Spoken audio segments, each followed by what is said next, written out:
d'avoir un nombre de participants qui sont assidus à cette église et à cette étude. Nous rappelons toujours que l'opportunité sera donnée à la fin à l'ensemble des auditeurs, de ceux-là qui suivent à partir des plateformes intelligentes, de poser des questions. Lorsque le moment sera venu, nous indiquerons les numéros de téléphone qui pourront être adressés à l'animateur et le concepteur de l'étude du jour. Mais avant tout, nous allons passer le microphone au pasteur Marc-Antoine Véty-Coquillon pour le menu introductif de l'étude biblique.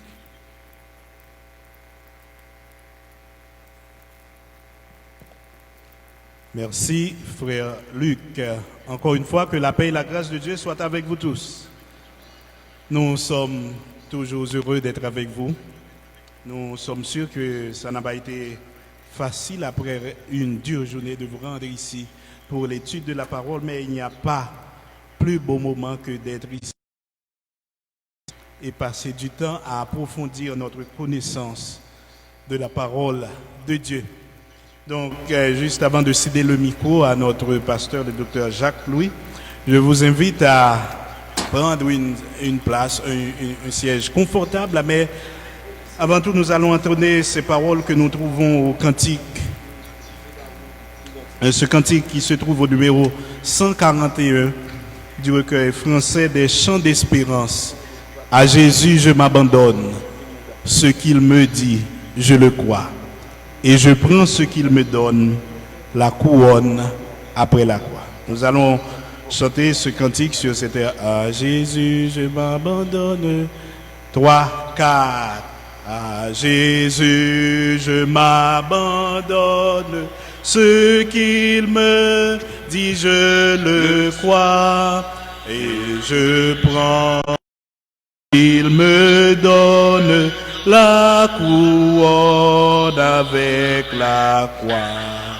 Compte sur lui de rendre, tant que dure le combat, que l'on vive ou que l'on meure. Comptez sur lui, tout est là. Que l'on vive ou que l'on meure, comptez sur lui, tout est là. Que si l'ennemi se montre, mon cœur n'en est point troublé. Avec Christ à sa rencontre, je puis aller sans trembler. Comptez sur lui d'heure en heure, tant que dure le combat. Que l'on vive ou que l'on meure, comptez sur lui, tout est là. Que l'on vive ou que l'on meure, comptez sur lui, tout est là. Suis-je en paix vers la lumière, mon chant s'élève attendri. Pour ce chant, j'ai en prière, si l'horizon s'assombrit. Comptez sur lui d'heure en heure, tant que dure le combat. Que l'on vive ou que l'on meure, comptez sur lui, tout est là. Que l'on vive, on meurt, comptez sur lui, tout est là. Qu'on m'approuve ou qu'on me blâme, et demain, comme aujourd'hui, je ne veux, quoi qu'on réclame, jamais compter que sur lui. Compter sur lui, d'heure en heure, tant que dure le combat. Que l'on vive ou que l'on meure, compter sur lui, tout est là.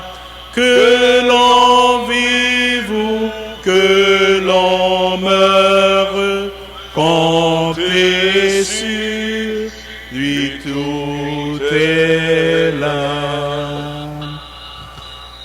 Les jours s'annoncent difficiles, mais nous avons quelqu'un sur qui compter, et la Bible a dit que c'est celui qui garde Israël.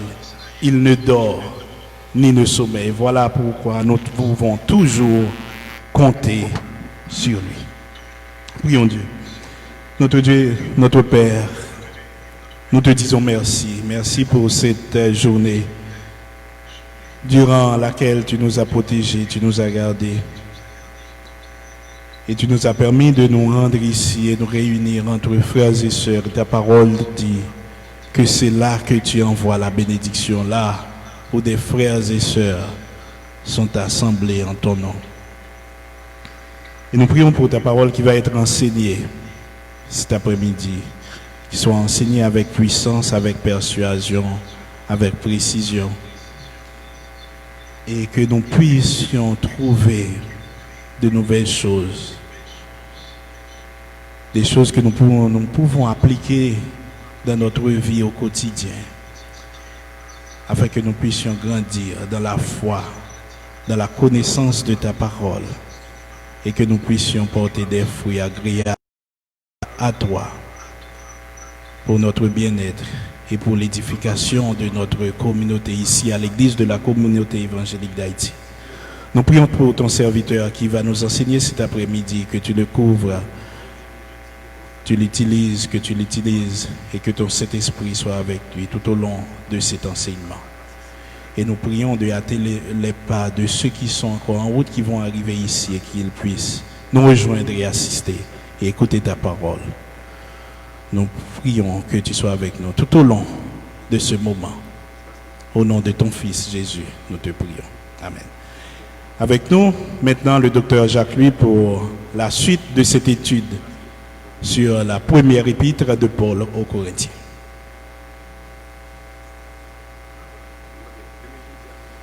Frères et sœurs, que la grâce et la paix vous soient données de la part de Dieu. Nous sommes revenus, merci Pasteur Coquillon, avec notre étude sur la première épître de Paul aux Corinthiens.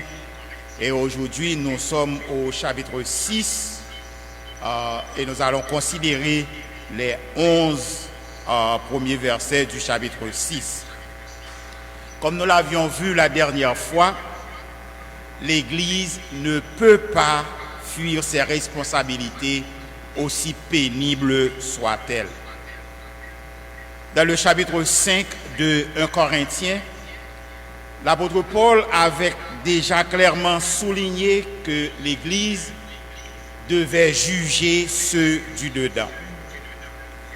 Et nous avions remarqué, il a été clairement établi aussi, que l'Église n'a pas juridiction sur ceux du dehors, et ceux du dehors sont laissés à Dieu. En fait, l'Église, en tant que chrétien, nous devons présenter l'Évangile à ceux du dehors, mais non les juger. Dans les éléments d'introduction de 1 Corinthiens, nous avions souligné que Corinthe était une ville, un centre commercial prospère. Dans une ville où le commerce florissait, où se traite une foule d'intérêts divergents, il est difficile, voire impossible, qu'il n'y ait des différends même entre les chrétiens. Et c'est exactement le thème traité dans les 11 premiers versets du chapitre 6 de 1 Corinthiens. L'apôtre Paul écrit, « L'un d'entre vous, nous sommes au verset 1, l'un d'entre vous, lorsqu'il a un différend avec un autre, ose-t-il plaider devant les injustes et non devant les saints ?» Alors, on comprend que ce premier verset introduit le problème que l'apôtre Paul veut adresser ici. Et quel est le problème? Des fidèles traînent d'autres fidèles devant des juges infidèles. Des fidèles traînent d'autres fidèles devant des juges infidèles. Une première remarque que nous devons faire à partir de ce texte, nous devons remarquer que le texte ne parle pas d'absence de conflit. En fait, le texte assume qu'il y aura des conflits. Le texte assume qu'il y aura des différends. Car après la chute, le conflit devient partie intégrante des relations humaines. Même le mariage n'en est pas épargné. Parce que lorsque l'Éternel s'adressa à Ève, pratiquement il lui a dit qu'il y aura des conflits dans votre mariage. Vous allez essayer de prendre le pantalon et l'homme... Alors, j'ai déjà entendu à plusieurs reprises ce reproche. Vous êtes chrétien et vous avez des conflits.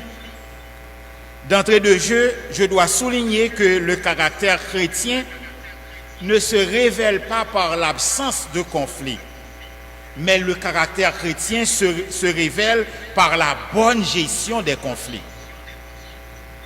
Bien sûr qu'il y a des gens beaucoup plus conflictuels que d'autres, et l'église de Corinthe peut facilement en témoigner. D'ailleurs, c'est ce qui explique toutes les divisions, tous les problèmes qui existaient au sein de l'Église. Et la gestion des conflits personnels au sein de l'Église de Corinthe était pitoyable et faisait honte. Selon ce que nous dit ici l'apôtre Paul, on recourait au tribunal séculier pour régler le moindre conflit entre frères. Et dans ce premier verset qui introduit le problème, l'idée même qu'un chrétien puisse amener son frère devant un tribunal laïque, un tribunal séculier, étonnait au plus haut point l'apôtre Paul. Ce n'est pas parce qu'il considère que les tribunaux de l'époque n'étaient pas capables de rendre des jugements corrects. D'ailleurs, il en fera appel lui-même pour se défendre contre les attaques des autorités juives. Dans notre survol des Actes des Apôtres, à partir de Acte 22, il a été arrêté à Jérusalem et il a réalisé que il y avait certaines choses qu'il n'avait vraiment pas compris et qui allaient, et il a fait appel à César. Donc, s'il appelle les juges du monde des injustes, c'est parce qu'ils étaient des incroyants. C'est-à-dire des incroyants qui ne connaissaient pas la justice suprême de Dieu. Donc, lorsqu'il parle injuste ici, injuste doit être mis en contraste à saint dans ce verset. Injuste ne signifie pas essentiellement absence d'intégrité de la part d'un juge séculier, parce qu'il y a des juges séculiers qui sont intègres. Injuste ici fait référence à non-chrétiens. Nous vivons aujourd'hui dans une société qui multiplie les problèmes. Aux États-Unis, par exemple, les publicités à la télévision promettent une rétribution généreuse à tous ceux qui s'estiment victimes d'une erreur quelconque. Il suffit de téléphoner à maître un tel pour profiter de ses compétences. Si vous achetez un appareil électronique qui vient des États-Unis, il y a tout un livre qui explique comment s'en servir pour éviter les procès à la compagnie. Les tribunaux sont débordés par les plaintes, les procès de divorce et les disputes de toutes sortes. Et des soi-disant chrétiens intentent des procès contre leur propre Église. Le point de l'apôtre Paul ici, en introduisant le problème, c'est que des fidèles ne doivent pas traîner d'autres fidèles devant des juges infidèles. Et comprenez ici infidèle dans le sens de quelqu'un qui ne connaît pas encore le Seigneur. Donc, lorsque des chrétiens ont une affaire litigieuse à régler, ils doivent se faire juger par les saints et non par des injustes. C'est ce que ici l'apôtre introduit. Parce que pour lui, comme il va le souligner un peu plus bas, le scandale était plutôt l'incapacité des chrétiens de régler entre eux des affaires si peu importantes à la lumière de l'éternité. Et parce qu'ils ne pouvaient pas régler ces affaires si peu importantes, eh bien, ils apportaient un mauvais témoignage au monde. Donc, traîner d'autres fidèles devant des juges injustes, est incompatible avec notre destinée éternelle en tant que chrétien.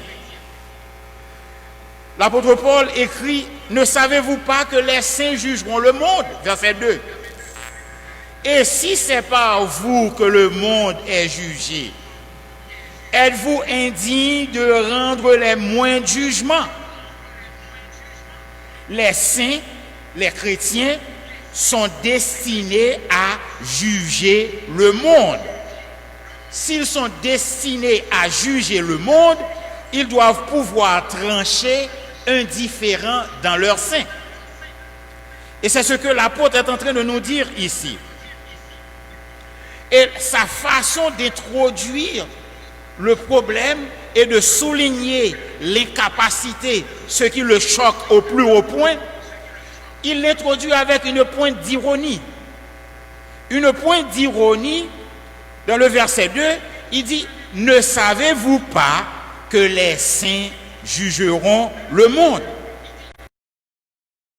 Paul est en train de faire ici, parce que vous vous rappelez que l'église de Corinthe était dominée par une sorte d'orgueil spirituel, des gens qui se vantaient être sages. Et ici, l'apôtre Paul est en train de leur dire, vous qui vous vantez tant de votre sagesse, ne savez-vous pas à quoi vous êtes destinés? En fait, un peu plus bas, il va dire, il n'y a même pas un seul sage parmi vous qui pourrait traiter la question. En fait, c'est pourquoi nous parlons d'une pointe d'ironie.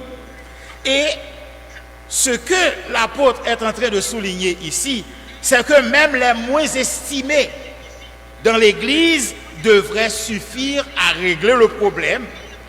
Et il dit, il n'y a même pas un sage parmi vous capable de ce devoir que vous confiez à des infidèles. Lorsque le texte nous dit que les saints jugeront le monde, nous savons qu'il y aura un jugement. Et au jugement du dernier jour, lorsque Christ aura parfaitement affranchi ses rachetés du péché et de la mort, lorsque l'Église deviendra l'épouse de Jésus-Christ, eh bien Christ rendra les chrétiens participants de son autorité et de tous ses privilèges.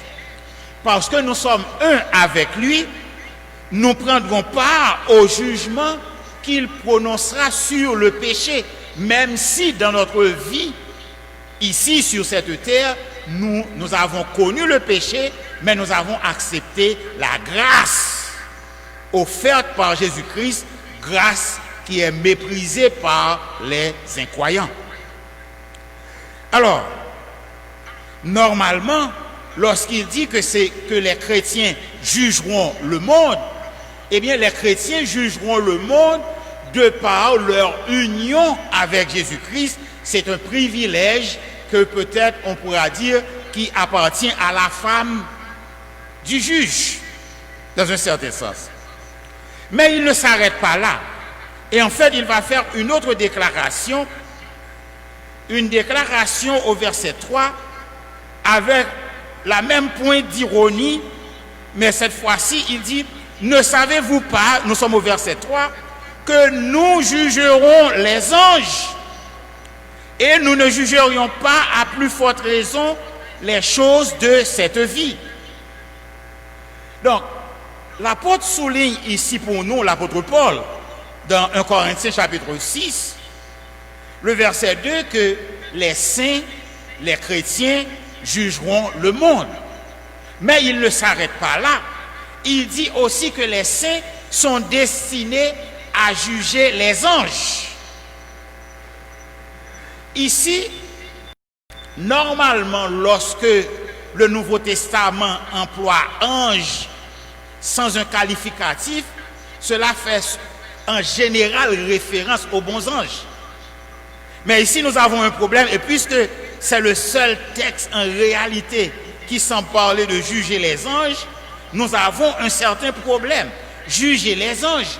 Et certains traduisent carrément, alors certains comprennent carrément juger les anges déchus. Mais aussi nous pouvons comprendre que nous pouvons prendre ici le terme juger dans le sens de gouverner. Parce que nous avons l'exemple dans l'Ancien Testament, il y a tout un livre consacré aux juges, mais qui étaient pratiquement des gens qui gouvernaient Israël, le livre des juges. Alors, donc juger peut aussi être pris dans le sens de gouverner, et ici juger les anges pourrait non seulement faire référence aux anges déchus, qui sont dans un certain sens déjà jugés, mais cela pourrait aussi faire référence à ce que l'auteur de l'Épître aux Hébreux nous dit lorsqu'il dit que l'Église gouverne, alors lorsqu'il semble émettre l'idée que l'Église gouvernera avec Christ l'univers tout entier. Car l'Épître aux Hébreux nous dit, en effet, ce n'est pas à des anges que Dieu a soumis le monde à venir dont nous parlons. Et ici, l'apôtre Paul parle du monde à venir. Or, quelqu'un a rendu quelque part ce témoignage. Qu'est-ce que l'homme pour que tu te souviennes de lui, et le Fils de l'homme pour que tu prennes garde à lui? Tu l'as abaissé pour un peu de temps au-dessous des anges. Tu l'as couronné de gloire et d'honneur. Tu as mis toutes choses sous ses pieds. En effet, en lui soumettant toutes choses, Dieu n'a rien laissé qui ne lui fût soumis. Hébreux chapitre 2, les versets 5 à 8. Bien entendu, ce texte s'applique premièrement à Jésus-Christ. Jésus, que Dieu, le Père, va soumettre toutes choses. Mais ce texte semble aussi indiquer qu'un jour, nous, les chrétiens, nous recevrons avec lui la domination de tout l'univers, y compris les anges. Et comme nous l'avions souligné tantôt, ceci est bien compréhensible si l'Église est l'épouse de Christ. Donc, lorsque l'apôtre souligne que les saints jugeront le monde, c'est beaucoup plus facile pour nous parce que nous avons la base et il y a d'autres passages qui traitent de la question. Mais lorsqu'il parle de juger les anges, eh bien, disons que la référence que nous pouvons ici et faire, c'est ce passage d'Hébreux chapitre 2, les versets 5 à 8, qui dit que Dieu a mis toutes choses sous les pieds et de l'homme. Et l'homme en question ici, disons, le premier concerné ici, c'est Jésus-Christ. Et en tant qu'épouse de Jésus-Christ, l'Église jugera ou bien gouvernera l'univers tout entier, y compris les anges qui sont déjà au service des croyants. Ok. Donc, mais le point de l'apôtre Paul, ce n'est pas en réalité, disons l'emphase, c'est surtout que l'enfant de Dieu doit vivre en fonction de l'avenir, en fonction de ce qui lui est réservé dans ce contexte, bien entendu, et non pour obtenir tout ce qu'il peut maintenant par n'importe quel moyen. Ok? C'est tragique quand un disciple de Christ devient si préoccupé par les choses de cette vie qu'il oublie ce qui est infiniment plus important, l'éternité. Et l'apôtre Paul est en train de souligner pour nous ici qu'en tant que chrétien, en fait, il plaide pour une conduite qui reflète la réalité de notre position éternelle en Christ. En Haïti, nous parlons aujourd'hui à chaque élection présidentielle de candidats du secteur protestant. C'est un peu comme l'église protestante va voter quelqu'un parce qu'il est protestant. Non. En fait, je me permets même de dire que c'est une illusion trompeuse. Parce que bien sûr qu'il nous faut voter pour ceux qui ont des valeurs morales qui correspondent aux nôtres. Mais nous n'allons pas voter quelqu'un parce qu'il est protestant. Donc, alors, il y a beaucoup d'illusions. Et lorsque nous regardons le texte ici, le texte de 1 Corinthiens chapitre 6, nous pouvons même dire que selon ce que nous voyons ici, ce n'est même pas certainement la volonté de Dieu que l'Église gouverne notre monde actuel. Ce que je suis en train de dire ici, je ne suis pas en train de dire qu'un chrétien ne peut pas être candidat, qu'un chrétien ne peut pas gouverner un pays, ou bien qu'un chrétien ne peut pas gouverner Haïti, ou qu'un protestant ne peut pas gouverner Haïti. Mais plusieurs fois dans le secteur protestant, nous commettons la même erreur parce que quelqu'un vient du ciel, quelqu'un a eu une vision et il dit qu'il est un envoyé de Dieu et nous disons que c'est le candidat du secteur protestant, comme si tous les protestants vont voter cette personne parce qu'il est protestant. Alors, et moi j'ai toujours dit que ce serait une erreur grave pour nous autres protestants de nous aligner derrière quelqu'un qui probablement, arrivé au pouvoir, va commettre des bêtises. Je ne suis pas en train de dire de ne pas voter des protestants, ce n'est pas ce que je suis en train de dire. Mais je suis en train de dire que l'Église, Dieu n'a pas destiné l'Église à gouverner le monde actuel. La vocation de l'Église d'aujourd'hui, c'est d'être les témoins de Jésus-Christ et de faire des disciples et non régner. C'est vrai, l'Église va régner, mais l'Église va régner avec le Christ. Ok. Alors, je veux retourner pour mettre l'emphase pour dire que les chrétiens doivent soutenir tout effort qui favorise la justice dans notre monde. Les chrétiens doivent soutenir tout effort qui favorise la compassion dans ce monde. Ok? Mais nous sommes appelés avant tout à être une lumière qui apporte le salut dans un monde de ténèbres et non pas à imposer notre loi par un système politique aujourd'hui. Ok? Alors, je veux être clair là-dessus. Je veux me répéter. Je ne suis pas en train de dire qu'un protestant ne peut pas être candidat ou ne peut pas diriger. Je ne suis même pas en train de dire que je ne vais pas voter un protestant. Mais je suis en train de dire que je ne vais pas voter un protestant parce qu'il est protestant. C'est ce que je suis en train de dire. Et je suis en train de dire aussi que le texte biblique ne dit pas que l'Église doit gouverner le monde aujourd'hui. D'accord? D'accord.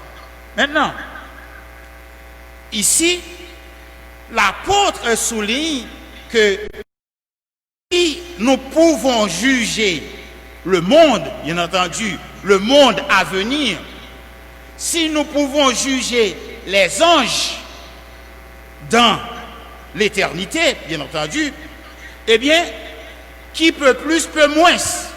Donc, il nous faudrait pouvoir le faire aujourd'hui.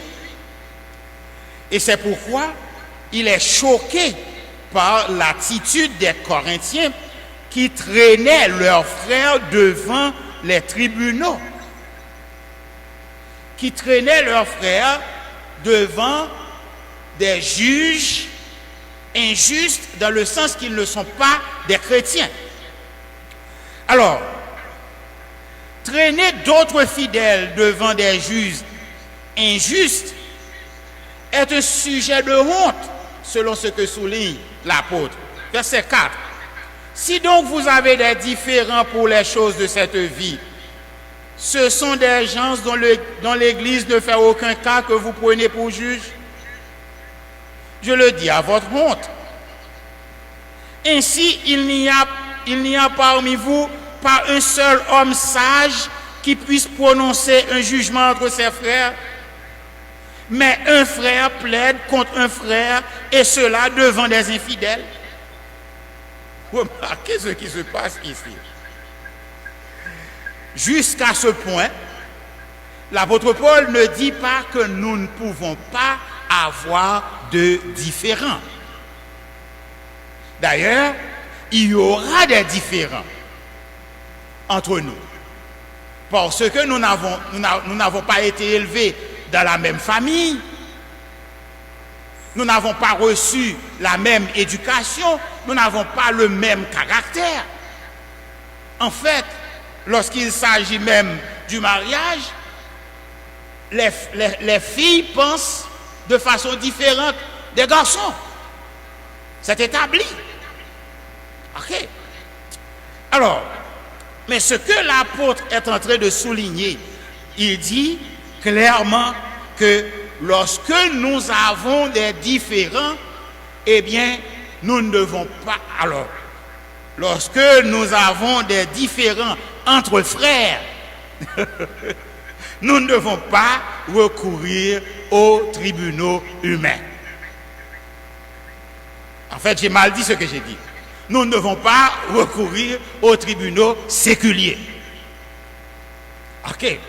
Alors, ici, je pense peut-être que Maître Février est en train de dire, eh bien, qu'est-ce que je vais faire, moi? Vous pouvez toujours régler les choses à l'amiable. Alors, ici,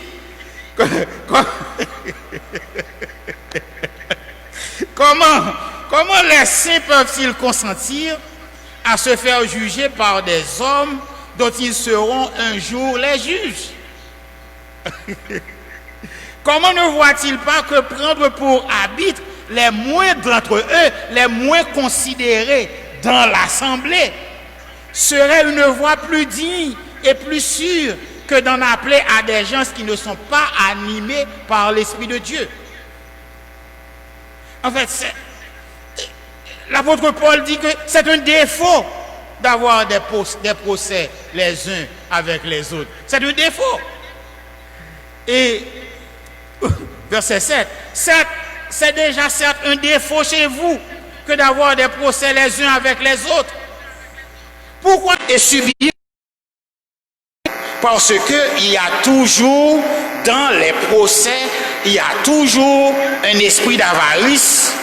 Il y a toujours cet esprit d'avarice qui aveugle même les meilleurs. Même les meilleurs. Alors, remarquez ce qui se passe. L'apôtre Paul dit que nous, en tant que chrétiens, nous ne devrons pas appeler notre frère au tribunal. Et ici, il dit que vous ne devez pas commettre l'injustice. Et en fait, c'est vous qui le faites. Parce que normalement, dans un procès, il y a toujours l'une des parties au moins lèse l'autre partie. Et à partir de ce point, l'apôtre il dit c'est de l'injustice. Et il aborde tout de suite avec cette question de dépouiller les autres. Et l'injustice n'est pas la voie à suivre pour des héritiers du royaume de Dieu. Alors, un fait intéressant, c'est que l'apôtre reconnaît qu'il y aura des différends, il y aura des conflits. Et lorsque pendant longtemps, 40 ans, nous avons été mariés 40 ans et nous n'avons jamais eu de... Je vais dans mon petit coin et dans mon cœur, je dis au mon petit couchin, parce que ça n'existe pas dans ce monde. Okay. Donc, ce n'est pas l'absence de conflit qui fait de vous un chrétien, c'est la bonne gestion du conflit. Et une bonne façon de gérer les conflits entre les frères, ici, l'apôtre Paul dit qu'il faut recourir à l'arbitrage d'autres frères. Alors, commettez par l'injustice. Et ce chapitre, à partir des versets 9 à 11, il dit, ne savez-vous pas, il revient avec, ne savez-vous pas, ne savez-vous pas que les injustes n'hériteront point. Ne vous y trompez pas, ni les débauchés, ni les idolâtres, ni les féminés, ni les homosexuels, ni les voleurs, ni les cupides, ni les ivrognes, ni les outrageux, ni les ravisseurs n'hériteront le royaume de Dieu. Verset 11. Et c'est là ce que vous étiez, quelques-uns d'entre vous. Mais vous avez été lavés, mais vous avez été sanctifiés, mais vous avez été justifiés au nom du Seigneur Jésus-Christ et par l'Esprit de notre Dieu. C'est un texte assez intéressant. Nous allons regarder, nous n'allons pas considérer tous les éléments, mais en fonction de l'actualité que nous avons ici dans le pays, nous allons au moins de ces éléments. Mais d'abord, je dois attirer votre attention sur le texte.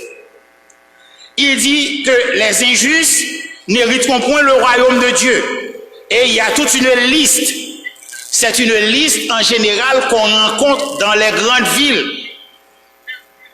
Il ne dit pas explicitement que tous ces vices se trouvaient dans l'église de Corinthe. Mais il ne dit pas qu'il ne se trouvait pas non plus. Ok? Et en fait, il souligne au verset 11 que certains d'entre vous avaient ces vices dans le passé. Verset 11. Et c'est là ce que vous étiez, quelques-uns d'entre vous. Mais, regardez, vous avez été lavés. Mais vous avez été sanctifiés. Mais vous avez été justifiés au nom du Seigneur Jésus et par l'Esprit de notre Dieu. Ce que l'apôtre est en train de souligner pour nous ici, ce qu'il essaie de nous expliquer et qu'il expliquait aux Corinthiens, c'est que le comportement de quelqu'un montre à quel royaume il appartient. Votre comportement montre à quel royaume vous appartenez. Il parle des injustes, des idolâtres, des pervers. Et comme j'avais dit, je ne vais pas regarder la liste et toucher chaque élément de la liste. Et je dois aussi souligner que ce n'est pas une liste exhaustive, c'est-à-dire une liste complète que l'apôtre donne ici. Mais je veux au moins prendre le temps de regarder ce que l'apôtre est en train de nous dire, parce que il dit que notre comportement montre à quel royaume nous appartenons. Et les vices qu'il cite ici, il dit que ce sont les gens qui font partie du royaume des ténèbres dont Satan J'avais dit que je voulais au moins souligner certains éléments en fonction de ce que nous avons aujourd'hui avec le code pénal. Il parle de efféminé. Le mot à l'origine par le mot tendre de caractère lâche. Mais ce mot aussi servait à décrire les homosexuels qui prenaient le rôle de la femme dans les rapports de ce type. Ok? Étant donné le contexte, probablement, c'est dans ce sens que Paul l'utilise. Et il parle non seulement d'efféminé, mais il cite aussi, il parle d'homosexuels aussi. L'homosexualité était très répandue en Grèce. Certains disent même que Socrate et Platon, pour en avoir fait l'apologie, peut-être étaient des homosexuels. Et il y a une grande majorité des empereurs romains qui pratiquaient l'homosexualité. Alors, ces deux termes, efféminé et homosexuel, ils sont clairs quand nous comparons ce passage avec d'autres passages de la Bible qui affirment que Dieu condamne toute forme d'homosexualité parce que c'est un dérèglement de la vie sexuelle. Romains chapitre 1er en parle amplement. Versets 26, 27. Le livre de Lévitique 18 en parle. Donc, Dieu condamne l'homosexualité. Il accepte de base l'inspiration et la véracité de toute écriture, l'homosexualité comme un péché. L'Église doit voir l'homosexualité comme un péché et non pas comme une alternative acceptable de sexualité. Ce n'est pas une alternative acceptable de sexualité aux yeux de la Bible. Ce n'est pas non plus un fatalisme génétique. Ok. Cependant, nous devons aussi prendre le temps de dire qu'il est malheureusement vrai que plusieurs chrétiens sont prêts à condamner sans recours ce péché-là, tout en tolérant d'autres péchés qui sont aussi graves. Donc, ce que nous voulons dire, c'est que l'homosexualité, tout comme le vol et la cupidité, sont des péchés au même titre. L'homosexualité n'est pas une alternative acceptable de sexualité. Ce n'est pas non plus un fatalisme génétique. De même que je peux résister, vous voyez ce que je suis en train de dire, de même que je peux résister la tentation au vol, je peux aussi résister la tentation à commettre l'homosexualité. Ce que je voudrais au moins souligner à ce point, c'est que nous autres chrétiens, de même que nous condamnons l'homosexualité au regard de la Bible, c'est vrai que nous condamnons le vice, mais comme la Bible nous dit, nous devons aimer l'homosexuel. Comme vous j'en ai parlé là. Nous devons, disons, recevoir l'homosexuel à l'église comme nous recevons tous les autres qui sont soit voleurs, soit menteurs et autres. Parce que ce que nous devons faire, c'est prêcher l'évangile pour aider cette personne à changer son mode de vie. De même que nous condamnons l'homosexualité, nous devons condamner le vol, nous devons condamner l'injustice, nous devons condamner le mensonge. C'est ce que je suis en train de dire. Alors, ici, ce que le texte est en train de nous dire. Il y a certaines personnes qui disent, voici un texte qui dit que les chrétiens peuvent perdre leur salut. Ce n'est pas de cela que l'apôtre Paul est en train de parler ici. L'apôtre Paul est en train de nous dire que ces vices caractérisent des gens qui appartiennent au royaume de Satan. Nous ne pouvons pas dire que nous appartenons au royaume de Dieu et que nous pratiquons ces vices. C'est ce qu'il est en train de nous dire. Alors, donc, ce qui arrive, c'est que nous devons souligner que les désirs d'un homosexuel sont en conflit avec la parole de Dieu de la même façon, de la même manière que les désirs d'adultère sont en conflit avec la parole de Dieu ou toute autre forme d'immoralité sexuelle. Alors, une vie transformée devrait produire une façon de vivre transformée. Comme dit le vieux proverbe, sous changer maître, faut changer métier. Et ici, dans le texte que nous avons considéré, c'est que l'apôtre Paul, il dénonce ce problème parmi les Corinthiens qui recouraient au tribunal séculier pour traiter tous les différends. L'apôtre Paul n'est pas en train de dire qu'un chrétien ne peut pas être avocat. Ce n'est pas ce que l'apôtre Paul est en train de dire. Ok? Mais l'apôtre Paul nous dit qu'en tant que chrétien, notre premier recours lorsque nous avons des différends, ce sont d'autres frères. Et c'est l'Église. Ok? C'est l'Église. Et ici, nous ne devons pas, parce que c'est une honte, c'est un mauvais témoignage que nous donnons au monde. Et Jésus-Christ l'a dit, l'apôtre Paul l'a répété, qu'il nous faudrait peut-être même subir et accepter certains torts. Ok?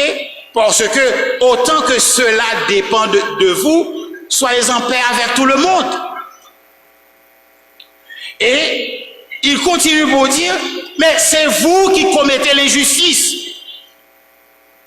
Et il rappelle, ce n'est pas la voie à suivre pour des héritiers du royaume de Dieu. Ce n'est pas la voie à suivre pour ceux qui jugeront le monde. Ce n'est pas la voie à suivre pour ceux qui jugeront les anges. Et si vous dites que vous êtes sages, faites preuve de cette sagesse en réglant les différends, en lavant les linges sales en famille. Et nous avons terminé avec cette question, et à partir du verset 9 jusqu'au verset 11, où l'apôtre nous dit que nous ne pouvons pas continuer à pratiquer les œuvres des ténèbres. Si nous appartenons au royaume de Dieu, si nous avons été lavés, si nous avons été sanctifiés, si nous avons été justifiés au nom du Seigneur Jésus et par l'Esprit de notre Dieu, cela doit être vu dans notre comportement de chaque jour. Parce que notre comportement est en train de dire au monde à quel royaume nous appartenons. Ainsi, nous avons pris le temps de regarder, considérer deux éléments qui concernent surtout l'homosexualité, pour dire que c'est un péché comme tout autre péché et que l'Église doit traiter cette question comme tout autre péché. Une vie transformée doit produire une façon de vivre transformée. Nous ne devons pas nous comporter comme si nous vivions en dehors du royaume de Dieu, en dehors du royaume que le Seigneur lui-même, auquel il nous appelle. Alors, Nous ne pouvons pas nous conduire selon notre ancienne nature parce que nous avons été sauvés. Nous avons été sauvés. Nous ne pouvons pas retourner dans ce que nous avons pratiqué dans le passé. Donc, ce que l'apôtre Paul est en train de dire, mes frères, mes sœurs, autant que possible, évitez les procès. Et s'il y a des procès, réglez-les à l'amiable au sein de l'Église. Je parle de procès entre frères. Parce que lorsqu'il s'agit d'un incroyant, il faudra quand même recourir au tribunal séculier. En général, il n'y a pas d'autre option. Mais même en recourant, si on peut traiter la question à l'amiable, comme le dit Jésus, avant d'arriver devant les juges, faites-le. Ok? Mais le texte ne concerne pas cette partie. Le texte concerne surtout les procès entre les frères et la Bible nous dit, si nous sommes des chrétiens, si nous avons été transformés, nous devons vivre une vie transformée. Que le Seigneur vous soit en aide. J'attends les questions. Nous bénissons. Nous bénissons le nom du Seigneur.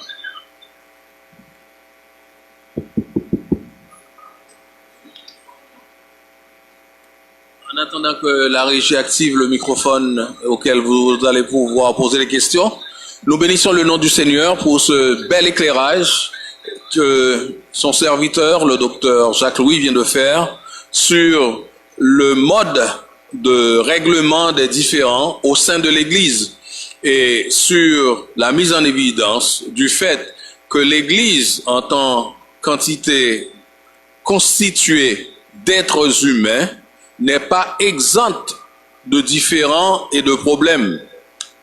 Heureusement que le Seigneur, à travers son apôtre et dans sa parole, a pourvu aux moyens de les régler. Et je me suis grandement réjoui de constater que cette notion de règlement de conflit, conflict resolution, si chère à toutes les institutions humaines actuellement et sur laquelle on a mis une emphase particulière, la notion de règlement de conflit au sein de toutes les institutions et de toutes les organisations. Et on voit bien que cette notion est en point et qu'elle est là depuis près de... Donc nous pouvons nous réjouir de constater que c'est une notion qui vient de nous, de l'intérieur de nos assemblées et de notre appartenance à l'Église de Jésus-Christ.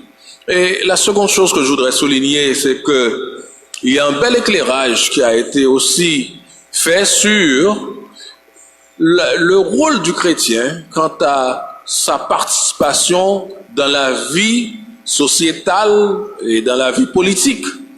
Le chrétien y participe, mais selon la parole, et comme notre pasteur, le serviteur de Dieu, l'a souligné de manière claire et sans équivoque, le chrétien, serviteur de Jésus-Christ, n'a pas vocation à gouverner le monde. Vous vous rappellerez que notre Seigneur Jésus-Christ, lorsque Pierre et les deux fils du tonnerre, Jacques et Jean, les deux fils de Zébédée, lui avaient demandé, mais Seigneur, quand vas-tu rétablir le royaume?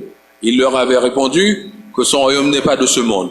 Alors, nous aussi, notre royaume n'est pas de ce monde, mais nous allons, comme le docteur Jacques-Louis l'a souligné, sûrement régner avec Jésus-Christ dans son royaume, le royaume éternel des cieux. Mais dans ce monde, nous n'avons pas vocation à gouverner comme les hommes, à prendre les rênes de la politique. Et je pense que les nuances qui existent entre le rôle du chrétien, le fait que le chrétien, peut exercer une fonction politique, est différente de la vocation de l'Église. Comme on dit, l'Église protestante va prendre le pouvoir. Les chrétiens, je ne sais pas si l'Église protestante peut prendre le pouvoir, mais les chrétiens n'ont pas vocation à gouverner le monde dans le cadre du pouvoir séculier. Bon, je vais maintenant m'arrêter là pour les remarques et je vais rappeler à tous nos qui sont là, présents, dans l'enceinte de l'Église de la communauté évangélique d'Haïti et tous ceux-là qui écoutent Radio Sentinelle par la voie des ondes et tous ceux-là qui nous suivent à partir des réseaux sociaux ou d'autres plateformes intelligentes, qu'ils pourront poser aussi des questions à l'auteur de l'étude, le docteur Jacques Louis, par téléphone à Radio Sentinelle au plus 509 28 13 54 45, plus 509 28 13 54 46 et par WhatsApp au numéro suivant plus 509 37 10 74 et 74. Ils pourront aussi de même poser des questions à partir de la page Facebook. Le docteur Ousner Févry pourra toujours relayer leurs questions aux conférenciers. Ceci étant précisé, nous allons comme d'habitude passer la parole à nos participants qui ont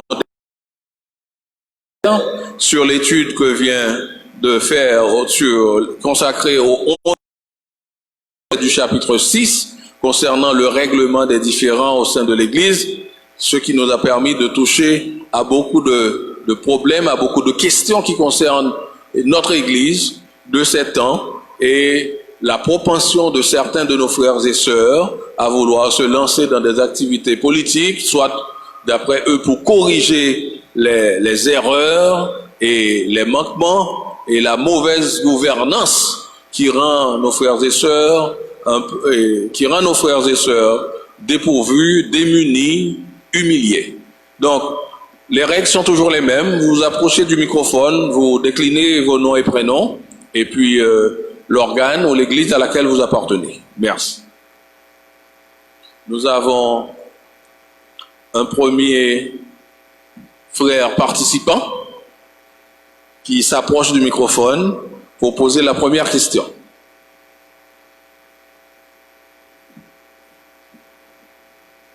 Je m'appelle Joël Deneus de l'ECEH. J'étais en route pour venir ici et j'avais suivi l'étude depuis Drouillard. Donc je me suis empressé en toute hâte pour ne pas faire de pléonasme. Donc je me suis vraiment empressé pour venir lorsque vous avez fait mention que c'est comme si le février va perdre. La question, le problème, j'étais touché également. Donc, si le février a perdu, n'est-ce pas, ce privilège, encore moins c'est pour moi. Donc voilà que, et dans le mode de règlement, tant national qu'international, et je pense qu'il y a surtout en France, on parle de tribunal des conflits.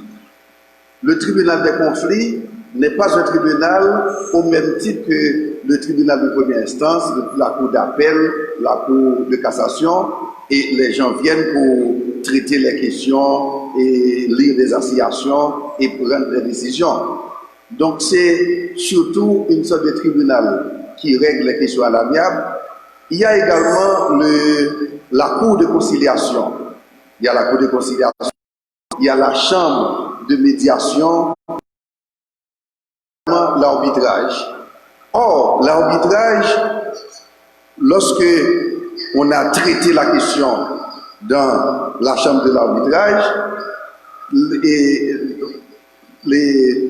la solution adoptée est devenue obligatoire. Donc, on n'a pas à dire, bon, puisque c'est de l'arbitrage, etc., ça peut ou ne pas être appliqué, donc c'est obligatoire. Lorsque, par exemple, je me souviens, il y a plusieurs missions évangéliques dont je suis leur avocat, mais Février en connaît également plusieurs, parce qu'il rafle presque toutes les missions. Et généralement, les missions sont en conflit entre elles avec certains pasteurs, certains diacres et certains prédicateurs, et même d'autres qui sont venus par la suite pour dire que cette portion de terre m'appartenait, je ne l'avais pas vendue, donc je reprends. et ma portion de terre avec les bâtisses qui s'y trouvent. Et généralement, ce ne sont pas des païens qui réclament le temple, je ne dis pas l'église, qui réclament le temple qui a été construit sur cette portion de terre. Mais si, à plusieurs reprises, on a essayé les malaviables, alors que celui qui veut s'approprier du temple, inclusivement du terrain, eh bien, est devenu comme une personne de mauvaise foi, en tant que, entre guillemets, pasteur ou bien prédicateur. Finalement, on a dû recourir à la justice, aux avocats. Et ça a été le cas de février à Inch, ça a été le cas dernièrement à Côte de Fer, ça a été le cas à Faudenègue pour plusieurs missions dont nous sommes avocats. Eh bien, est-ce qu'on peut, au nom de l'Évangile, donc laisser les propriétés à ces pasteurs de mauvaise foi qui ne veulent pas entendre raison? Merci. En fait, c'est ce que nous dit le texte biblique. Le texte biblique dit que clairement, on pourra peut-être subir certaines pertes. Et c'est vrai qu'en tant que président de mission, je sais, j'ai fait l'expérience de certains conflits entre les pasteurs et les missions.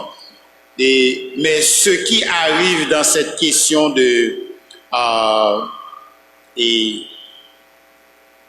disons, conflit entre pasteurs et missions pour les questions de propriété, en général, c'est parce que au début, ils avaient commis certaines erreurs. OK? Et ce que nous disons en général au sein de l'UEBH, si c'était votre propriété et que c'est devenu une église, ou bien vous donnez la propriété à l'église, ou bien vous vendez la propriété, parce que l'église est une affaire communautaire de famille. Parce que c'est vrai que je peux commencer une église sous ma galerie, mais ce qui va arriver à un certain point, lorsque l'église se développe, même si c'était ma propriété, cette propriété doit être transférée à la communauté. Transférée à la communauté, soit par donation ou par vente. Vous pouvez vendre parce que c'était le mien, mais je peux quand même vendre. Mais l'église ne peut pas appartenir à une personne. Alors ça, c'est un point que je voulais souligner. Mais dans ce cas aussi, la mission pourrait appliquer le principe de laisser partir. Si on regarde le texte. Si on regarde le texte. Lorsque j'avais mentionné la question d'avocat, en fait, je voulais surtout faire une sorte de blague, mais les avocats sont, disons, beaucoup plus importants encore à l'Église, puisqu'ils connaissent la loi. Alors, dans les questions de résolution au sein de l'Église parmi les frères, eh bien, ils sont encore même beaucoup plus importants. Ils sont encore même beaucoup plus importants pour accomplir cette question de mission de l'Église. Mais je voudrais au moins dire aux avocats de demander aux missions de faire attention, parce que si, disons que je ne vais pas prendre l'exemple précis qui me vient à l'esprit, mais une église qui s'affilie par exemple à l'UEBH, lorsque la commission qui vient, on vous demande où sont les titres de propriété de l'église. Et si les titres de propriété sont au nom d'une personne, normalement, personne décide de donner à l'église. Pas nécessairement à l'UEBH, mais à l'église. Et la question. Bon, en fait, c'est ce que je voulais au moins souligner. D'accord. Il semble que je suis entravé avec les avocats aujourd'hui. Et quand vous leur donnez la parole, ils demandent encore à prendre la parole à nouveau. Alors, c'est au SNER février. C'est pour une mise au point concernant les préoccupations de Maître Dénéus. Il arrive souvent que dans les cas des conflits, au niveau des missions et des églises, le début du problème, c'est pas au niveau nécessairement d'une force extérieure, c'est souvent à l'intérieur de l'église que ça commence, mais avec de faux frères. Et lorsque le faux frère, c'est un pasteur, le problème est beaucoup plus délicat pour l'autre frère ou les autres frères ou bien les membres du comité. J'étais déjà en philo lorsque le docteur Claude Noël m'a initié à la vie problématique inter-église en première année à la fac de droit, et c'était un gros problème entre la cadre VEH, OMS et la mission évangélique. Ces trois entités ne s'entretenaient pas. Et à 21 ans, on a pris l'avion. Pour la première fois, j'ai vu des Blancs s'opposer à des Blancs, des Haïtiens s'opposer aux Blancs et des Haïtiens s'opposer à des Blancs. Et c'était ma première leçon. Et le docteur Claude Noël de me dire, prenez note. Et il y a seulement quelques semaines, j'ai trouvé le procès-verbal que j'ai rédigé dans mes archives pour voir comment il y avait des efforts d'un côté de certains qui disent, mais mes amis, prions le Seigneur. Et à un certain moment, c'était une sœur, on va cesser les discussions, on va prier. Et par la suite, effectivement, on avait chanté, on a dit, bon d'accord, on demande aux jeunes au CRVI de rédiger pour nous un procès verbal d'accord, la mission laisse ceci, 4VH laisse cela, et puis c'était effectivement l'application d'un Corinthien. Et aujourd'hui, vous autres qui êtes peut-être en train de nous écouter, s'il y a eu un problème au niveau de l'OMS et la mission évangélique et les autres chrétiens, c'était au cours de ce conflit qui a été solutionné suivant la procédure dictée par un Corinthien avec l'entente entre les deux parties. Mais il arrive des fois, docteur Louis, où la source du conflit vient de l'extérieur. C'est un monsieur qui était peut-être parti de l'église, mais qui ne fait plus de l'église et qui assigne l'église. Par exemple, un gardien ici, il vient irrégulièrement faire son travail, il est sanctionné conformément à la... Et puis, il envoie un papier à l'église. Bon, je ne peux pas appliquer. Un Corinthien est obligé d'aller au ministère du Travail pour dire que ce type a été révoqué conformément à l'article 33 du Code du travail.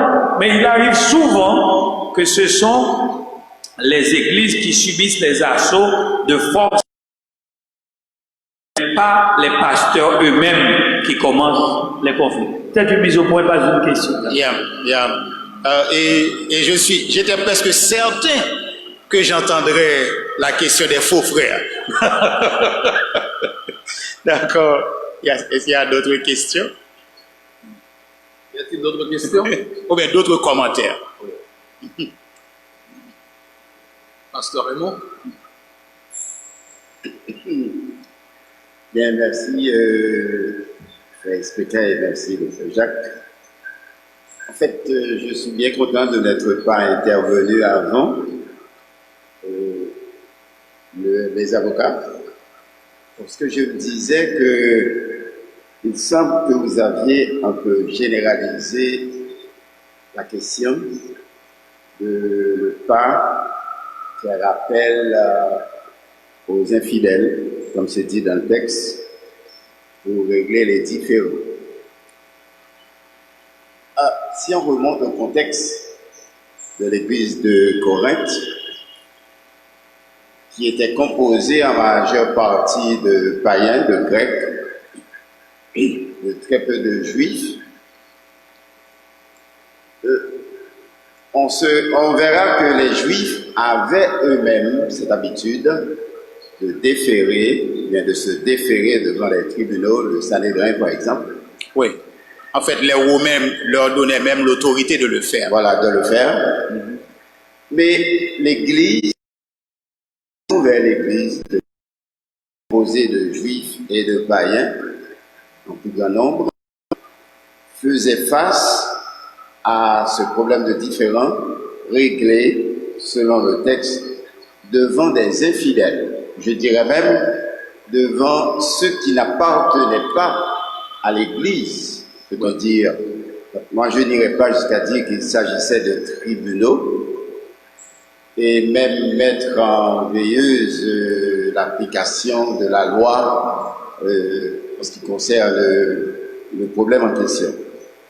Alors, ainsi, ma question, pas ma question, mais mon commentaire, c'est que Paul avait un double but. Le but était d'abord d'éviter que quand on a des différends, d'aller les régler en présence des infidèles, c'est-à-dire ceux qui ne faisaient pas partie de l'Église, pas forcément du tribunal. Et aussi le deuxième but, c'est de cesser de commettre de l'injustice ou de dépouiller les gens. Car pourquoi j'ai eu un conflit, c'est parce que un frère m'a dépouillé, c'est-à-dire m'a volé, ou m'a fait de l'injustice dans un domaine. Donc je n'irai pas jusqu'à généraliser ou demander aux chrétiens de ne pas faire appel à la loi ou au tribunal, car il y a des problèmes que la loi de notre pays, mais la loi du pays, les modalités de jugement ou de problèmes en question. Je pense que vous avez ça. Bien, merci. En réalité, je devrais au moins souligner aussi, c'est une très belle remarque, d'aller même jusqu'aux infidèles, et quand je vous dis pas seulement tribunal, on pourrait peut-être dire même des parents non chrétiens, peut-être on pourrait même élargir un peu. Mais je voudrais aussi prendre le temps de dire, par exemple, en disant que vous êtes mon frère et que vous assassinez mon fils. Donc, s'il est vrai que la Bible, le texte dit que je ne dois pas vous appeler au tribunal en tant que frère, mais la loi va me condamner comme votre complice si je ne dénonce pas votre crime. Donc, vous comprenez qu'il y a certaines, comment dire ça, c'est pas exception, mais il y a certains cas où 1 Corinthiens 6 ne peut pas être appliqué. Ne peut pas être appliqué. C'est ce que je pourrais dire. Bien. Très bien, merci. Le docteur Février, normalement, a une intervention à faire. Non, le frère Joël Deneus. Et ma deuxième question est celle-ci. Puisque nous avons plusieurs écoles théologiques, plusieurs séminaires de théologie et plusieurs où l'on enseigne et on fait des études théologiques à travers les diverses missions dont nous sommes membres. Il y a la MEBSH, l'UEBH, il y a plusieurs missions avec des écoles de théologie ou bien des facultés de théologie.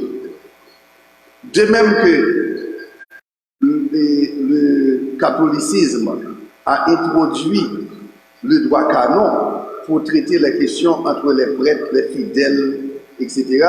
Et pourquoi pas introduire, sinon un droit canon, mais on peut le nommer autrement, introduire un cours de droit ecclésiastique au niveau des écoles de théologie chrétienne pour discuter également de ces questions. Lorsque des frères ont des différends entre frères et sœurs, eh bien, dans ce cas, on peut faire appel à des avocats de ce genre ayant étudié ce droit, donc maintenant pour faire le point juridique. Il semble que M. Février a quelque chose à... Oui, c'est parce que ce droit existe mais n'est pas vulgarisé en Haïti.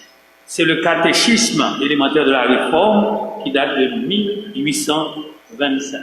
Et quand j'étais conseiller à la Fédération protestante d'Haïti, apporté un exemplaire pour que, au moins dans les séminaires, dans les écoles publiques, on puisse étudier avec c'est comment, au niveau des séminaires, au niveau des facultés, enseigner les grands principes de la réforme qui ont été écrits par Luther après avoir fondé l'université à Genève.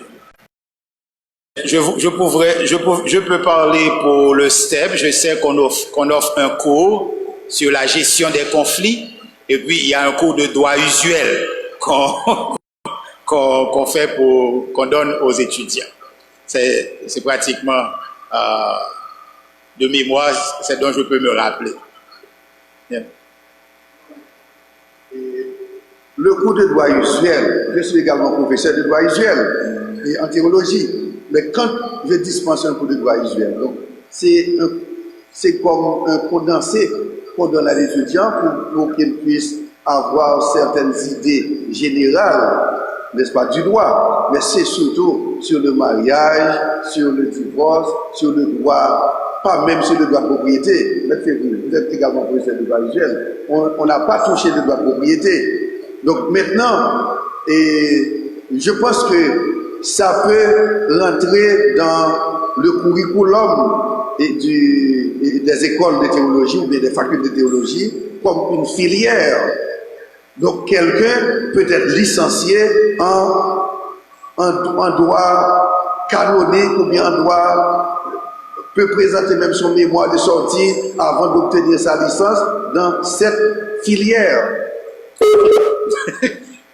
Bonne note est prise. C'est tout ce que je peux dire pour le moment.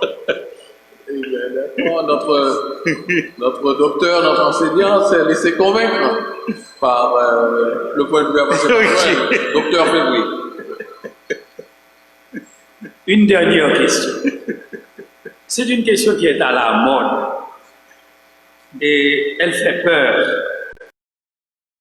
La réponse fait peur et la question aussi est: quelle doit être l'attitude de l'Église, des dirigeants, des fidèles à ancrage vis-à-vis de la problématique de l'homosexualité?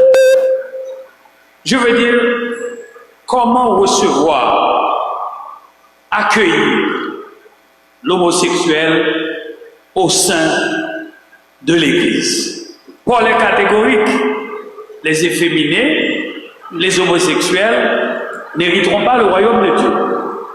Mais avant-hier, notre prédicateur, Leslie Jules, a donné l'exemple illustré de la vie de Jonas par rapport à ce qu'il pense des 120 000 habitants de Ninive à celle de Dieu qui aimait quand même les Ninivites, parmi lesquels Ninivites, il y avait des homosexuels. Maintenant, on doit aimer le pécheur, le péché. Comment contextualiser en réalité haïtienne, par rapport à l'homosexuel, ici, notre Église, des églises, de l'Église chrétienne, des missions chrétiennes? Si la question embarrasse trop, je peux un peu attendre à une autre occasion pour la réponse, car je sais qu'elle est très difficile. En réalité, la question c'est, on reçoit l'homosexuel comme on reçoit le voleur. En fait, nous savons qu'il y a certains problèmes parce que si il faudra, disons que l'homosexuel qui veut se convertir au Seigneur, eh bien, on fait comme on ferait avec n'importe quelle personne qui voudrait accepter le Christ. Toutefois, si vous avez été un voleur, je ne vais pas vous exposer à la tentation de laisser tous mes téléphones devant vous. Et vous comprenez ce que je suis en train de dire. Il faudra quand même mettre la personne dans un cadre où la tentation est la moindre que possible. Une personne peut voir des homosexuels à l'église et les homosexuels comme les voleurs peuvent devenir des noceurs. Mais normalement nous devons leur donner un encadrement spécial parce que c'est ce qui arrive. Nous devons dénoncer l'homosexualité lorsque des gens veulent nous l'imposer comme une alternative de sexualité. Ce n'est pas le cas. Mais nous devons prendre le temps de considérer l'homosexuel comme tout autre pécheur et l'accepter dans nos rangs comme tout autre pécheur qui veut se repentir. Parce que ce n'est pas une fatalité. De même que je peux résister l'adultère, de même que je peux résister le vol, l'homosexuel peut aussi...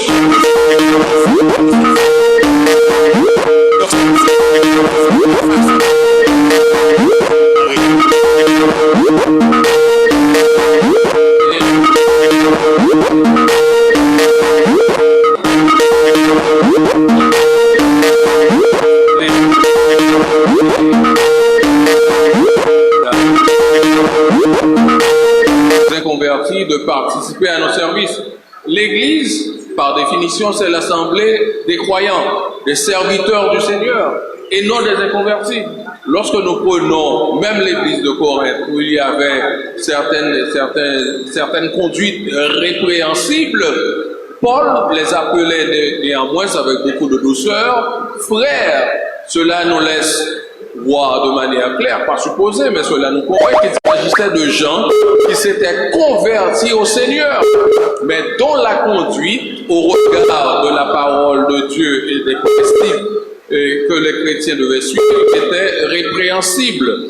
Parce que l'Église n'est pas le lieu où les croyants doivent venir assister et convertir. Si un croyant vient, disons qu'on ne le repousse pas, que les visiteurs viennent à notre église, des gens qui ne sont pas chrétiens. Mais par définition, l'église, ce sont les convertis.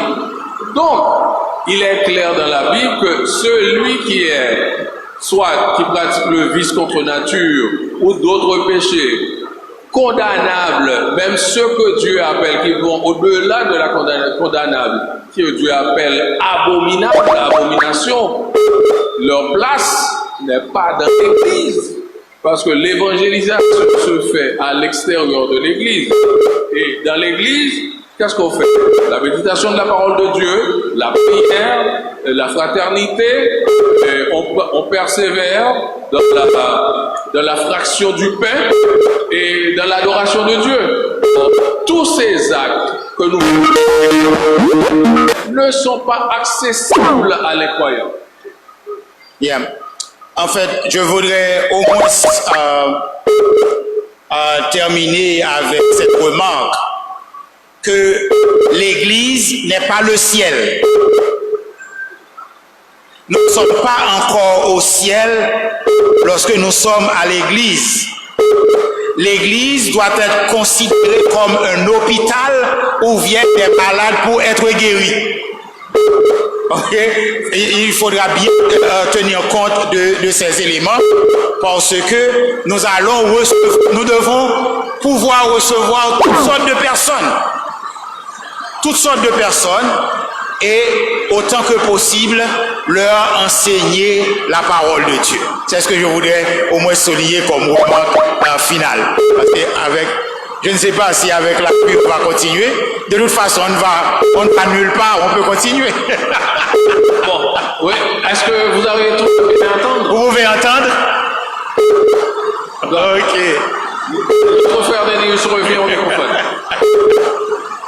Je suis particulièrement préoccupé par cette question d'homosexualité. J'ai suivi en 2001 une conférence en Floride sur la forensic science et genetics, sur la génétique. Et quand on fait la comparaison, on fait le rapport, il y a un médecin qui était là, dans la salle, cette question a été agitée, la question d'homosexualité. Le médecin a répondu pour dire qu'il y a différents types d'homosexuels. Il y a des homosexuels adventistes, adventistes non, adventistes qui sont des gens qui sont devenus homosexuels par le vice, par des touchants, autre chose, et par l'environnement. Mais il y a également des homosexuels nés, des homosexuels qui constituent, qu'on peut parler de maladies congénitales.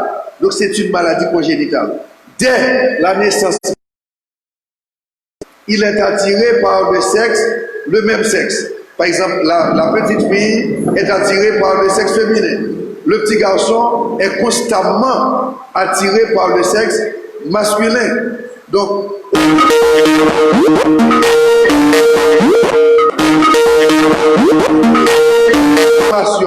ou bien familiale, ou bien à l'église, pour essayer de mettre une sorte de démarcation entre cette tendance, eh bien, l'enfant grandit avec cette maladie congénitale, mais quand on est dans l'église et ça, on dit que c'est une maladie congénitale, est-ce un péché pour autant?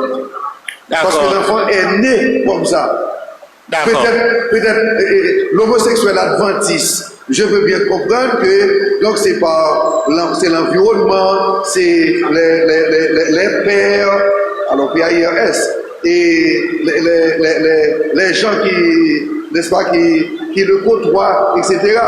Mais pour l'homosexuel qui est considéré comme une maladie congénitale, là maintenant, est-ce un péché à l'intérieur de l'Église? Ou bien est-ce qu'on doit pousser le dos de l'individu pour lui dire que, puisque tu es homosexuel, partez? D'accord. Alors, je ne suis pas un expert là-dessus, mais je suis très heureux qu'au moins un expert a dit que c'est une maladie. Et puisque c'est une maladie, on peut en être guéri. Vous voyez?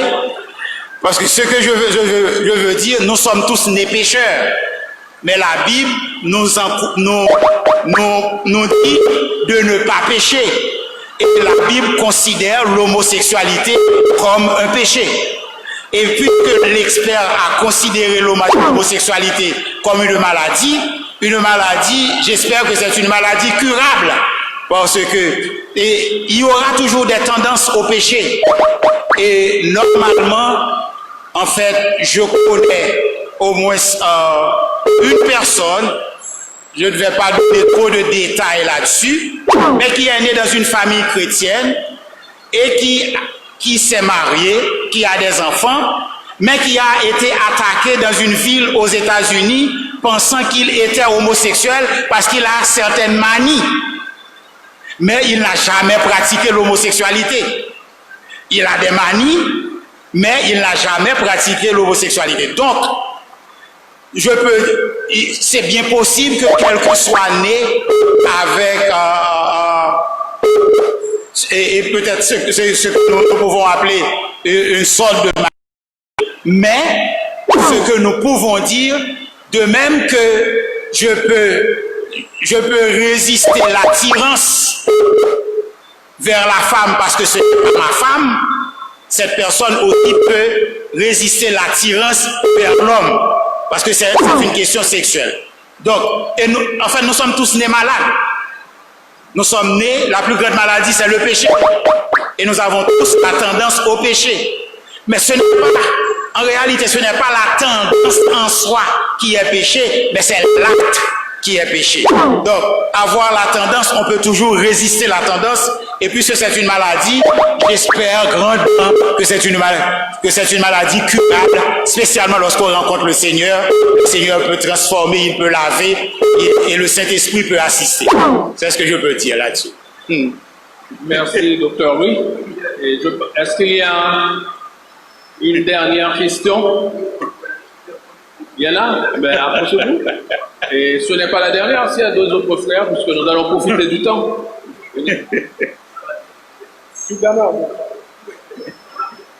Parce que moi, je voudrais vous demander. Avec l'appui.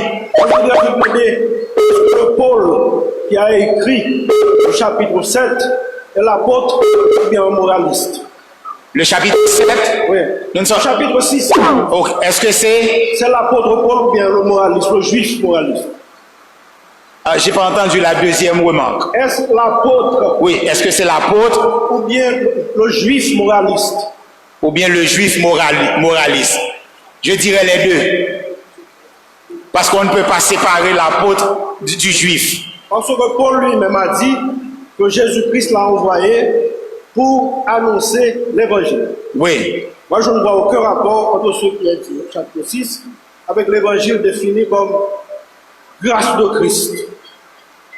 Oh, non, la grâce de Christ. La grâce n'est pas une licence au péché.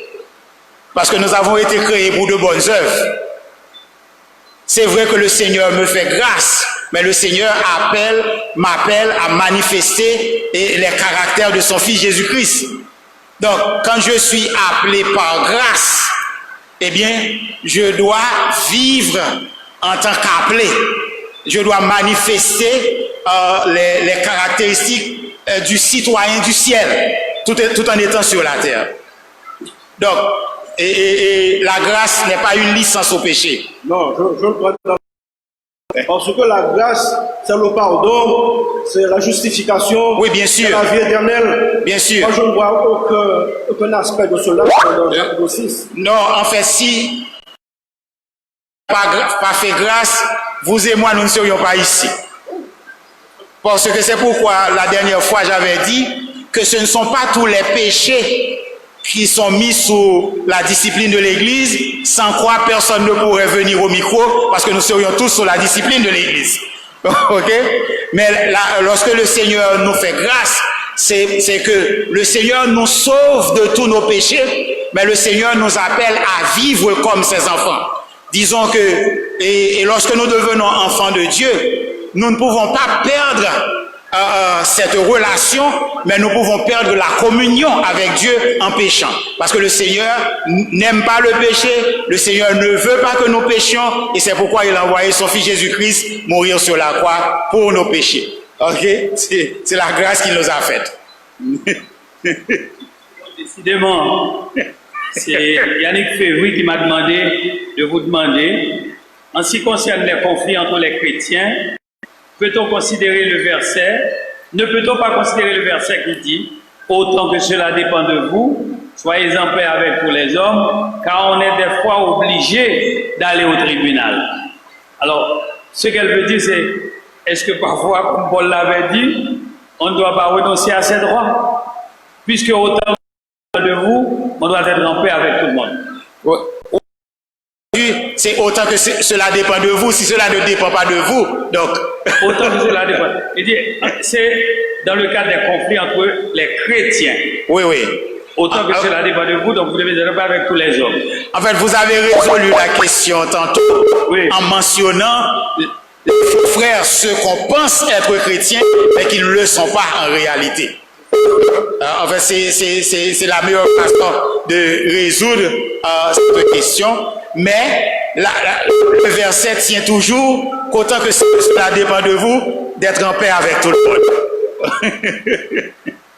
Pour compléter la question concernant le fait que notre liberté en Christ n'est pas une licence, je me rappelle qu'il est dit dans un verset, je crois que dans Timothée, puisque vous avez été rachetés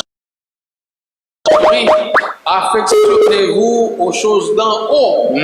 Christ est assis à la droite du Père. Nous n'avons pas été rachetés, comme le docteur Louis l'a souligné à travers les 11 premiers versets du chapitre 6 de la lettre aux Corinthiens, de la première lettre.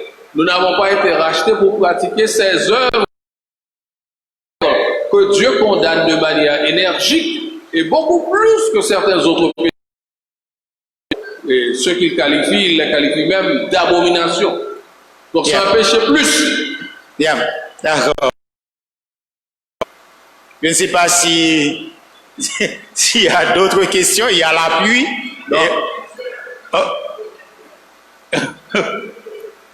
Est-ce que notre sœur Jacqueline Banks-Dossou est dans l'assistance? Je ne la vois pas. Il paraît qu'elle n'est pas. D'accord. Oh. Docteur, Pasteur Raymond.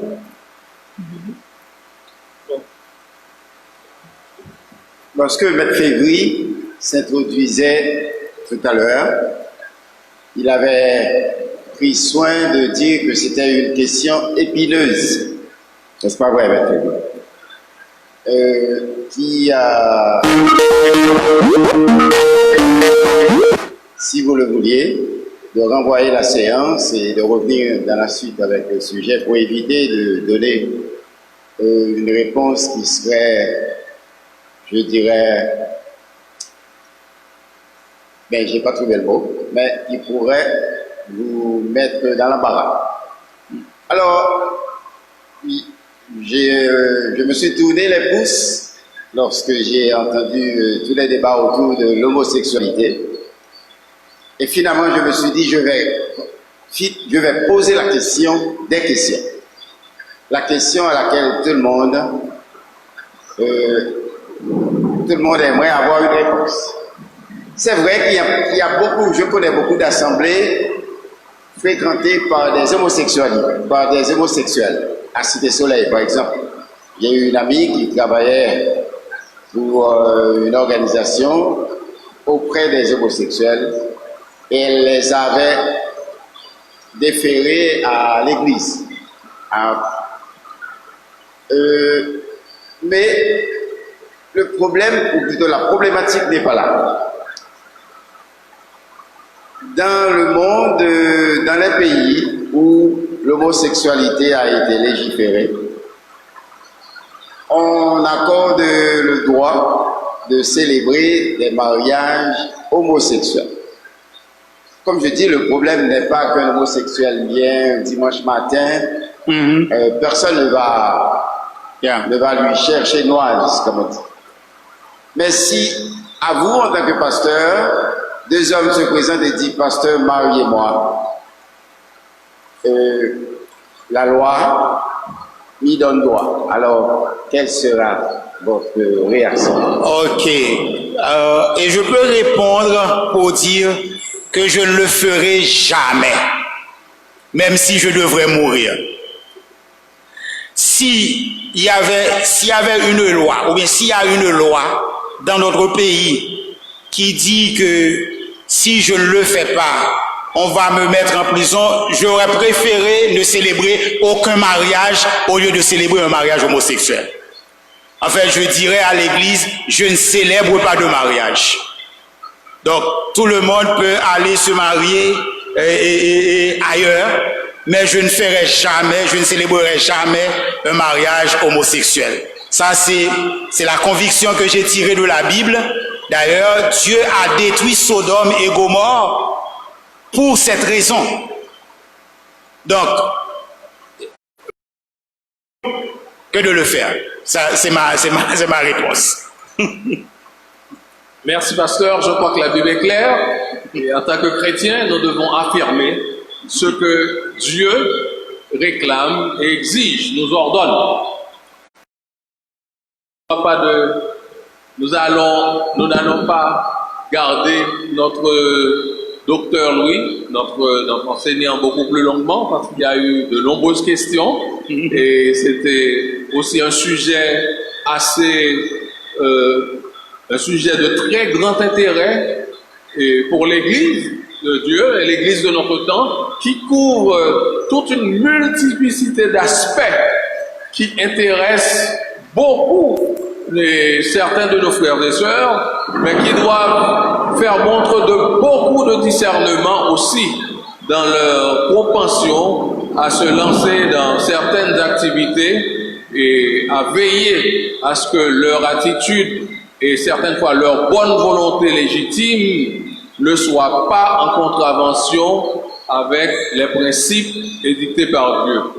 Voilà, nous sommes parvenus actuellement à la fin de cette conférence avec toutes vos questions qui étaient très nombreuses et auxquelles le docteur Louis a apporté des réponses, et nous vous remercions aussi des commentaires qui ont eu lieu, des remarques, et nous sommes très contents de votre présence et nous avons été particulièrement bénis et éclairés sur des questions clés concernant notre Église en ces temps présents. Donc, nous sommes arrivés au terme de cette étude biblique de ce soir. Nous allons inviter à nouveau le pasteur Marc-Antoine Véty-Coquillon à mettre un terme à l'étude de ce soir par la prière et un chant. Merci. Merci à notre pasteur, le docteur Jacques Louis, pour cette belle séance d'études bibliques qui nous a tenus en haleine. Merci à notre facilitateur, M. Luc Expeka, qui est maître en la matière. C'est le spécialiste en facilitation. Et à vous tous qui avez participé d'une manière ou d'une autre. Vos questions avaient enrichi le débat de ce soir. Et j'avais envie de dire, ne serait-il pas mieux de construire des tentes ici? Mais comme ça, on pourrait passer la nuit à parler de différents problèmes entre chrétiens, de tribunaux, de droit canonique, de droit pour les chrétiens, d'avocats et de vie chrétienne. Mais je sais que vous avez vos familles, vos femmes, vos enfants, vos maris qui vous attendent à la maison. Donc, on doit partir et rentrer chez nous. Mais avant de partir, nous allons prier. Je crois que la sœur Dossou n'est pas là ce soir pour cette partie, mais je vais vous inviter à vous lever. Ça fait longtemps que vous êtes assis. Hein. Je vous demande de vous lever et entonnez avec moi les paroles de ce cantique, se trouvant au numéro 156 français, chant d'espérance. Abandonne ta vie, tes craintes et tes vœux à la grâce infinie du souverain des cieux. Abandonne ta vie, tes craintes et tes vœux à la grâce infinie au souverain des cieux, lui qui casse la route au monde comme au vent, conduira sans nul doute les pas de ses enfants, qu'il soit ton espérance au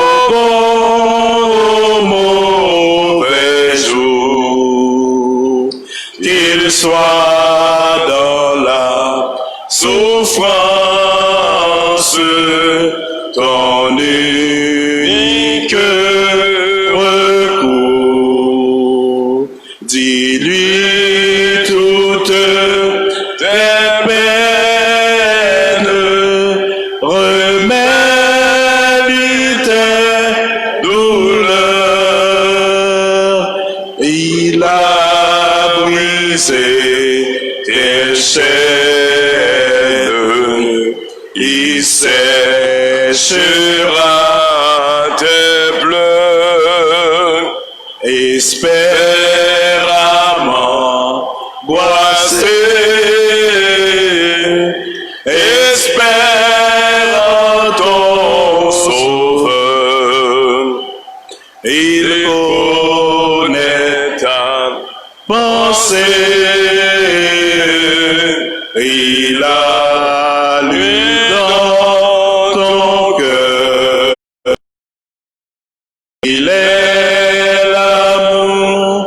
suprême, il est le premier.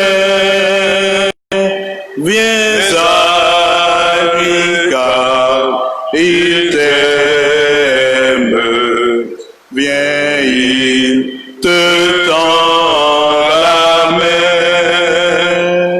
À ta voix qui m'appelle,